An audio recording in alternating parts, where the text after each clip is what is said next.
После сыгранных партий в этом помещении можно проанализировать свои ошибки, ну или же наоборот свои удачные ходы или решения, да и просто пообщаться со своими соперниками, ведь за шахматной доской тишина должна быть абсолютная.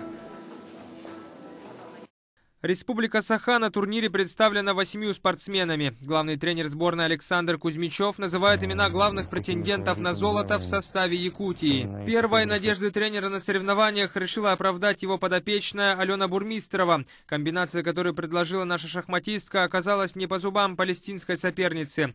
Также почин лидера сборной поддержала и другая шахматистка. Очков в свой актив записала КМС ФИДЕ Айсена Егорова.